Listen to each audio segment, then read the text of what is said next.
Good morning, students. In our last class, we have started past indefinite tense and we have completed that particular tense, as well as we have done an exercise for understand.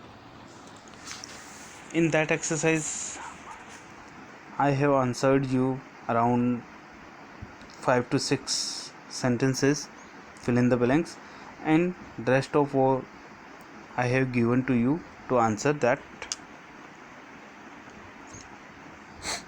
And in our today's class we are going to take past continuous tense. देखिए विद्यार्थियों, past continuous जो tense है इसका मतलब है कि कोई कार्य जो कि भूतकाल में जारी रहा हो, ऐसे वाक्य हमें पास्ट कंटिन्यूस टेंस में ट्रांसलेट करने होते हैं या पास्ट कंटिन्यूस टेंस में उन्हें लिखना होता है। जैसे उदाहरण के तौर पे हम कहते हैं कि वह खेल रहा था, तो यहाँ पर देखिए भूतकाल में जो कंटिन्यूस है, जैसे हमारे पास जो प्रेजेंट कंटिन्यूस था उसमें था जैसे रहता था, है ना, तो वहाँ पे था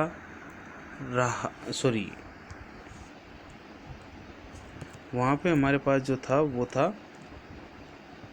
रहता है, यानी वहाँ पे हमारे पास ता है, ती है, ते है आदि थे।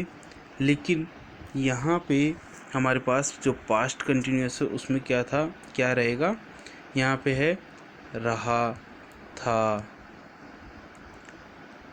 रही थी, यानी ता था, ती थी, ते थे, रहा था, रही थी, रहे थे, ये हमारे पास आएंगे। और वहाँ पे था रहता है, रहती थी, रहता है, रहती है, ऐसे हमारे पास आए थे। यानी वहाँ पे हमारे पास ता है आया था और यहाँ पे हमारे पास ता था आएगा। ये हिंदी के वाक्यों की यहाँ पे पहचान है कि हिंदी के वाक्यों के अंत में जैसे रहा था, रही थी, रहे थे आदि आते हैं। तो ऐसे में जैसे हमारे पास जो फॉर्मूला होता है किसी भी टेंस के सेंटेंस इंग्लिश में ट्रांसलेट करने का, कि सबसे पहले हम सब्जेक्ट लेते हैं, फिर हम वर्ब लेते हैं, फिर हम ऑब्जेक्ट लेते हैं। लेकिन टेंस के अकॉर्डिंग वर्ब से पहले हम हेल्पिंग वर्ब लगा देते हैं। तो इस टेंस की जो हेल्पिंग वर्ब है, तो देखिए प्रेजेंट जो हमारा सिंपल टेंस है, प्रेजेंट कंटिन्यूस जो टेंस है उसमें हमारे पास इज, एम और आर हमारे पास क्या थी, हेल्पिंग वर्ब थी। साथ में हमने वर्ब की फर्स्ट फॉर्म प्लस आईएनजी लगाया था। तो ठीक उसी प्रकार से इस टेंस में, यानी पास्ट कंटिन्यूस जो टेंस है उस टेंस में भी हमारे पास वर्ब की फर्स्ट फॉर्म प्लस आईएनजी तो होगी ही होगी। इसी से हमें पता चलेगा कि कार्य जारी था। लेकिन यहाँ पे इज, एम, आर की जो पास्ट फॉर्म है वो हमें हेल्पिंग वर्ब के काम में लेनी होगी। तो यहाँ पे पास्ट फॉर्म जो है वो है वॉज और वर।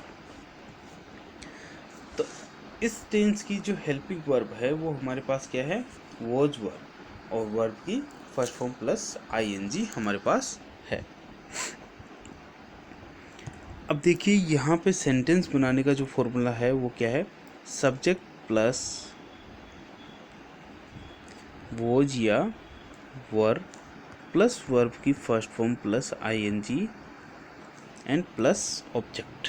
ये हमारे पास यहाँ पे इसका फॉर्मूला होगा। सो गाइस, अब हम इसे देख लेते हैं कि इसका फॉर्मूला कैसा है। तो देखिए साधारण वाक्यों में इसका फॉर्मूला क्या है, subject plus was were plus verb की फर्स्ट फॉर्म प्लस आईएनजी।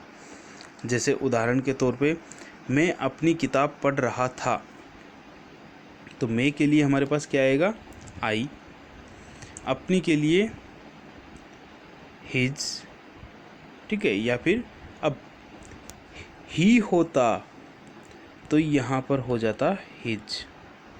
सी होता तो यहाँ पर हो जाता हर, लेकिन आई है तो यहाँ पर हो जाएगा माई।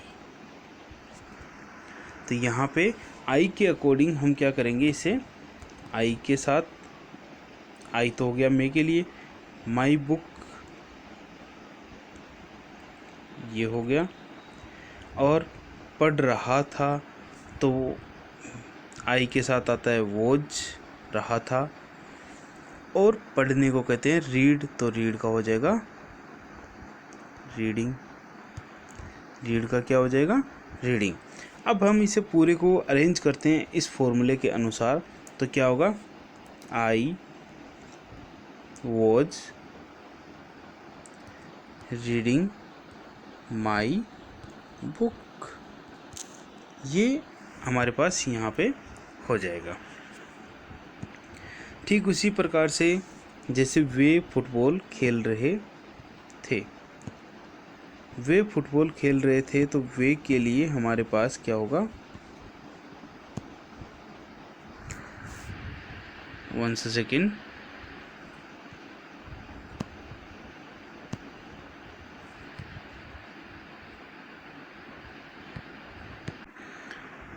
तो देखिए वे के लिए हमारे पास क्या हो जाएगा, वे के लिए हो जाएगा दे, फुटबॉल के लिए फुटबॉल, खेल रहे के लिए प्लेइंग। तो अब हमारे पास सबसे बड़ी बात यहाँ पे आती है कि हम किन के साथ तो वोज लगाएं और किन के साथ वर लगाएं। तो जैसा कि हमने किया था किसमें, प्रेजेंट सिंपल में, कि बहुवचनकर्ताओं के साथ तो हमने डू लगाया था और एक वचनकर्ताओं के साथ हमने डज लगाया था। ठीक उसी प्रकार यहाँ पर भी जो सिंगुलर सब्जेक्ट है उनके साथ तो वो आ जाएगा, और प्लूरल सब्जेक्ट हैं उनके साथ क्या आएगा, वर आएगा।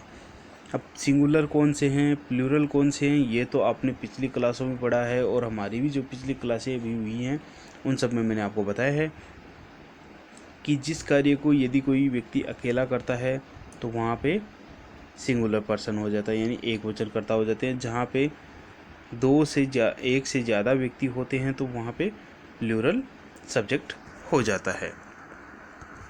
अब जैसे आई को हम वैसे प्लूरल काउंट करते हैं, लेकिन पास्ट कंटिन्यूअस फॉर्म में, कंटिन्यूअस में हम आई को सिंगुलर काउंट करते हैं। तो सिंगुलर की वर्ब यहाँ पर हेल्पिंग वर्ब हम काम में लेंगे। ठीक उसी प्रकार से वे, हम, तुम, ये सब क्या है, ये सब प्लूरल है, तो इनके साथ वर ही आएगा। नेक्स्ट हमारे पास है वो इसी का एक फॉर्मेट है, जो उदाहरण है वो देखिए, वह एक मधुर गाना गा रही थी। अब वह एक मधुर गाना गा रही थी, तो वह के लिए रही थी ना, तो शी, अब सी के साथ हमारे पास आ जाएगा was, she was singing a sweet song, ये हमारे पास इसका ट्रांसलेशन हो जाएगा। अब यहाँ पे देखिए रूल जो मैंने अभी आपको बताया था वही यहाँ पे है कि ही, सी, इट एंड आई, और एक वचनकर्ताओं के साथ हम क्या लगाते हैं, वॉज प्लस वर्ब की first form plus ING. You, we, they या प्लूरल जो सब्जेक्ट है उनके साथ हम क्या लगाते हैं, वर, और वर्ब में आईएनजी लगाते हैं। जो मैंने अभी आपको बताया वही बात यहाँ पे लिखी हुई है। अब आगे देखिए नेगेटिव सेंटेंस, जैसे कि हमने नेगेटिव हर जगह बनाए हैं टेंस के अकॉर्डिंग। तो हमने क्या था कि वर्ब के हेल्पिंग वर्ब जो है उसके बाद में हमने थर्ड पोजीशन पे नोट लगाया था, वही काम हमें यहाँ भी करना है। थर्ड पोजीशन पे हमें नोट लगा देना है और हमारे सेंटेंस क्या होंगे, नकारात्मक हो जाएंगे। जैसे वे घर नहीं जा रहे थे, तो वे के लिए क्या हो जाएगा, दे, और दे के अकॉर्डिंग हो जाएगा वर, देवर। फिर नहीं के लिए हो जाएगा नॉट, फिर जाने को कहते हैं गो, तो क्या होगा, गोइंग टू होम या going home, they were not going home. ठीक उसी प्रकार से वह एक गाय नहीं खरीद रहा था, तो वह के लिए हो जाएगा ही he was not buying a cow. तो बात वही है जो अभी मैंने आपको बताई कि हेल्पिंग वर्ब के बाद में हमें क्या लगाना है, नॉट लगा देना है। अगला हमारे पास है इंट्रोगेटिव। तो इंट्रोगेटिव में देखिए टेंस के अकॉर्डिंग जब भी इंट्रोगेटिव बनाते हैं तो करते क्या हैं कि हेल्पिंग वर्ब को हम सब्जेक्ट से पहले ले आते हैं, बस और कुछ नहीं करना, और एंड में क्वेश्चन मार्क हमें लगा देना है। तो अब यहाँ पर इंट्रोगेटिव सेंटेंस में देखिए हमने किया क्या, फॉर्मूला, वही फॉर्मूला बस हल्का सा चेंज वेंज करते रहते हैं और उसे सेंटेंस हम कंस्ट्रक्ट करते रहते हैं। तो हमने हेल्पिंग वर्ब को पहले लगाया, फिर सब्जेक्ट आ गया, फिर वर्ब प्लस आईएनजी आ गया और एंड में क्वेश्चन मार्क आ गया। देखिए क्वेश्चन मार्क लगाना ना भूलिएगा, क्योंकि आप 10th बोर्ड के स्टूडेंट्स हैं, तो 10th बोर्ड में यदि क्वेश्चन मार्क नहीं लगाते हैं तो हमारे मार्क्स डिडक्ट होते हैं, क्योंकि हल्की हल्की गलतियों पर ही हमारे नंबर कट जाते हैं। अब यदि हम इसे इंट्रोगेटिव नेगेटिव बनाएंगे तो हमें करना क्या है कि थर्ड पोजीशन पे यानी सब्जेक्ट के बाद में हमें क्या लगा देना है, नॉट लगा देना है। और जैसे ही हम सब्जेक्ट के बाद में नॉट लगाएंगे तो हमारा ये इंट्रोगेटिव नेगेटिव सेंटेंस तैयार हो जाएगा। तो यहाँ पे देखिए, जैसे क्या हम बाज़ार जा रहे थे, तो क्या के लिए हमारे पास हम है, सब्जेक्ट को देखिए, सब्जेक्ट हमारे पास वी है, तो वी के अकॉर्डिंग हमें क्या लेना है, वर लेना है। तो वर वी गोइंग, जा रहे को क्या कहेंगे, गोइंग टू द मार्केट। ठीक उसी प्रकार से क्या मोहन अपने नौकर को गाली दे रहा था, तो मोहन यहाँ पे सिंगुलर है, तो क्या होगा, was Mohan abusing her servant, and में क्वेश्चन मार्क। अब यदि हमें इसे नेगेटिव बनाना है तो हम क्या करेंगे, जैसे फोर्थ एग्जांपल देखिए, क्या मैं तुम्हारे साथ नहीं जा रहा था, तो क्या होगा, क्या के लिए तो मैं आया है, मैं के लिए हमें क्या लेना है, आई, और आई के लिए हमारे पास हेल्पिंग वर्ब हो जाएगी वोज, तो क्या होगा, was I not going with you. ये देखिए यहाँ पर, तो ऐसे में हमें करना क्या है, ऐसे में हमें वही चीज़ें लेनी हैं जो कि हम लेते हुए आए हैं, बस हल्का सा हमें हेल्पिंग वर्ब की पोजीशन और नॉट की पोजीशन को चेंज करना है। कि पहले हम हेल्पिंग वर्ब से के बाद में नोट लगा रहे थे साधारण वाक्यों में, नकारात्मक में, लेकिन इंट्रोगेटिव नेगेटिव में हम सब्जेक्ट के बाद में नोट लगा रहे हैं, लेकिन नोट हमारा थर्ड पोजीशन पे ही आ रहा है। अब बात आती है कुछ ऐसे सेंटेंस की जहाँ पे कि WH वर्ड हमारे पास आ रहे हैं, जैसे हाउ मेनी, तो हाउ मेनी, हाउ मच, इनके लिए हमें क्या करना है, जिनके बारे में ये पूछा जाए वो इनके साथ ही आएगा, और फिर हमारे पास हेल्पिंग वर्ब आ जाएगी। और यदि जैसे हमारे पास वाई है, तो वाई, वोट, इनमें हमें क्या करना है, हु, इन सब के साथ हमें पहले WH वर्ड लिखना है, फिर WH वर्ड के बाद में हमें हेल्पिंग वर्ब लिखनी है, और फिर सब्जेक्ट आ जाएगा, और हमें हमारा सेंटेंस बना लेना है। जैसे वह कमरे में क्या कर रहा था, तो वह के लिए हो जाएगा ही, कमरे के लिए हो जाएगा रूम, में के लिए हो जाएगा इन, क्या के लिए हो जाएगा वोट, और कर रहा था के लिए हो जाएगा वॉज डूइंग। तो क्या होगा, what was he doing in the room. ये इस प्रकार हम इन्हें तैयार करेंगे। अब देखिए इनके कुछ नियम्स हैं, वो हम देख लेते हैं एक बार। जैसे वही है नियम जो मैंने अभी आपको बताए कि इंट्रोगेटिव सेंटेंस में हमें करना क्या है, वॉज वर्ब कर्ता से पहले आएंगे,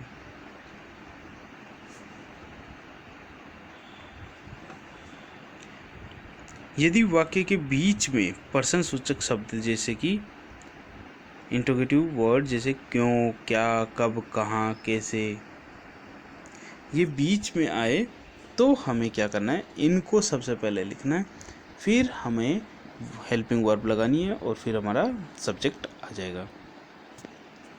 हाउ मच, हाउ मेनी आदि के साथ संबंधित नाउन को ही हमें लिखना है, यानी जो नाउन इन नाउन के लिए ये काम में लिए गए हैं उसी को हमें लिखना है।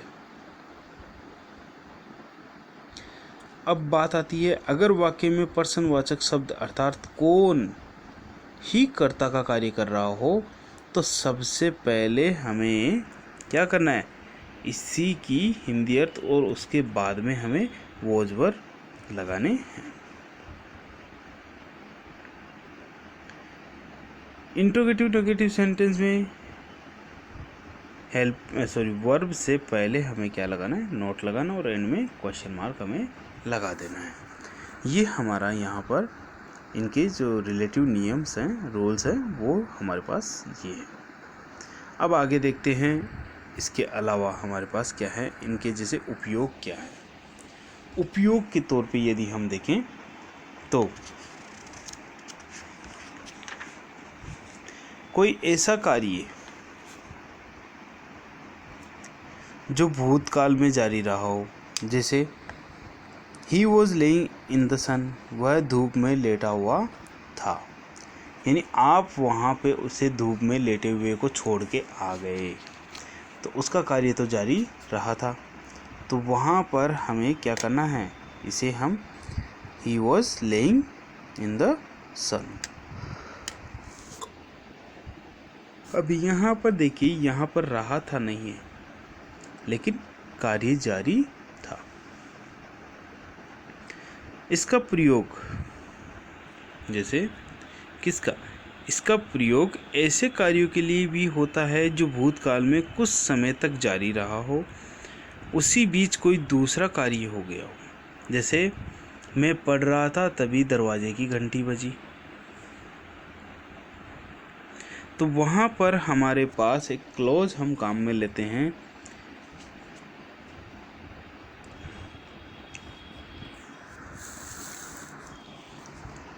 जिसे हम व्हेन कहते हैं, यानी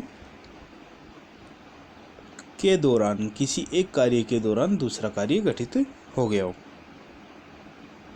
इस दूसरे कार्य के लिए जो तुरंत समाप्त हो जाता है, सिंपल पास्ट टेंस काम में लेते हैं। ये ध्यान में रखिएगा, कौन सा टेंस काम में लेते हैं, सिंपल पास्ट।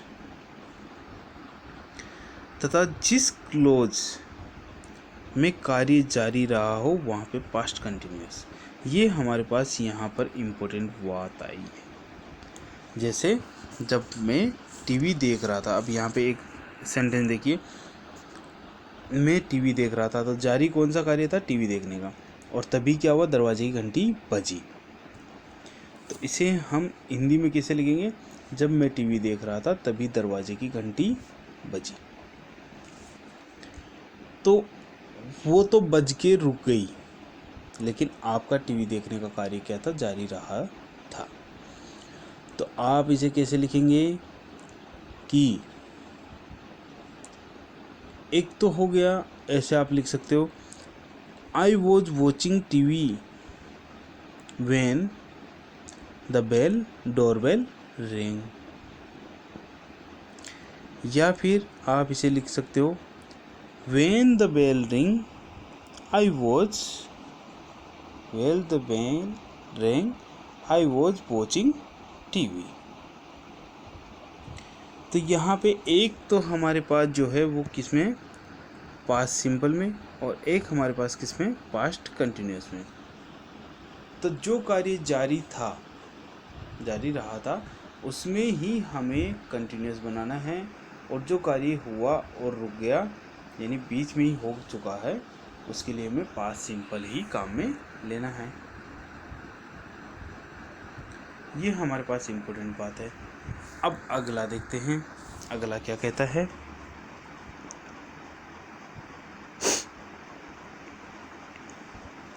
इसका प्रयोग ऐसे, जो मैंने अभी थोड़ी देर पहले एक एग्जांपल दिया था कि इसका प्रयोग ऐसे दो या दो से अधिक सेंटेंस के लिए भी हम, कार्यों के लिए भी हम कर सकते हैं जो कि भूतकाल में साथ साथ चले हो। और इन्हें प्राय हम किससे जोड़ते हैं? इन्हें प्राय हम व्हील से जोड़ते हैं, यानी के दौरान से हम जोड़ते हैं। जैसे I was reading a story, मैं कहानी पढ़ रहा था। While Hari was writing a letter, यानी और उसी समय क्या हो रहा था? हरी पत्र लिख रहा था। वह स्टोरी पढ़ रहा था और हरी पत्र लिख रहा था। तो एक बात जो हमारे पास है वो ध्यान रखिएगा कि जब भी वेन आए तो एक सेंटेंस तो हमारे पास क्या होगा? पास्ट सिंपल होगा और दूसरा हमारे पास पास्ट कंटिन्यूस होगा। और जब भी हमारे पास व्हील आए, क्या है? व्हील, तो हमारे दोनों के दोनों सेंटेंस कैसे होंगे? पास्ट कंटिन्यूस के होंगे, क्योंकि दोनों में ही कार्य जारी रहा है। इसी प्रकार एज के साथ भी पास्ट कंटिन्यूस का ही हम प्रयोग करेंगे। एज का मतलब जैसा कि, जैसे as I was crossing the road I stumbled. As she was waiting for a train she saw a बस कमिंग टुवार्ड्स हर। तो यहाँ पे एक चीज़ देखनी है कि एज वाला जो सेंटेंस है उसमें एक में पास्ट कंटिन्यूस है और दूसरे में पास्ट सिंपल है। ठीक इसी प्रकार से अगला जो पॉइंट है वो क्या है? यदि इस टेंस के वाक्य के साथ टाइम भी दिया हुआ हो कि कोई कार्य उस समय पर लगातार चल रहा था, तो वहाँ पे हमें क्या करना है? कंटिन्यूस काम में लेना है। जैसे at 3 PM they were playing tennis, यानी 3 बजे भी वो टेनिस खेल रहे थे, यानी दोपहर के 3 बजे भी वो क्या कर रहे थे? टेनिस खेल रहे थे। तो यहाँ पे देखिए कार्य पहले से ही जारी, ये टेनिस खेलने का कार्य क्या है? पहले से ही जारी था।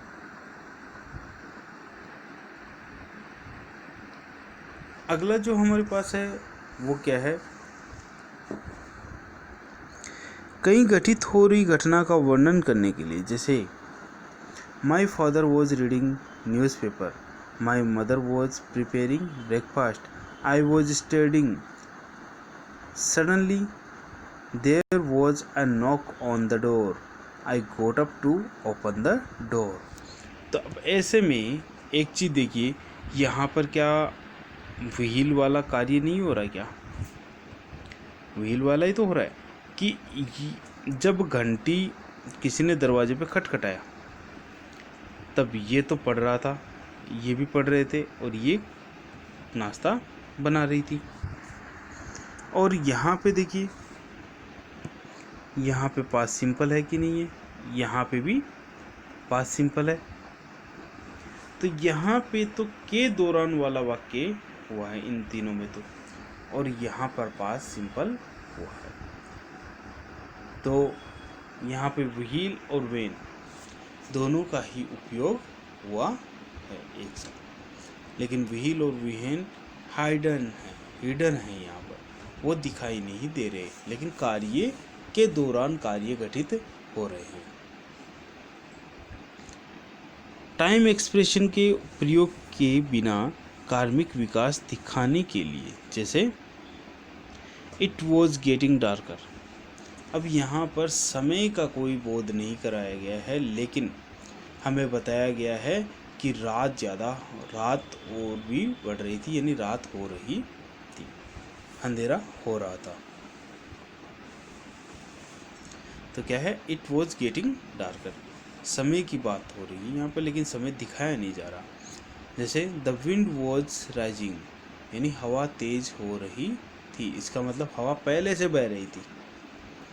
अंधेरा और अधिक हो रहा था, इसका मतलब अंधेरा पहले से ही था। तो कार्य जारी है। इस टेंस की पहचान के कुछ हमारे पास वर्ड्स हैं, जैसे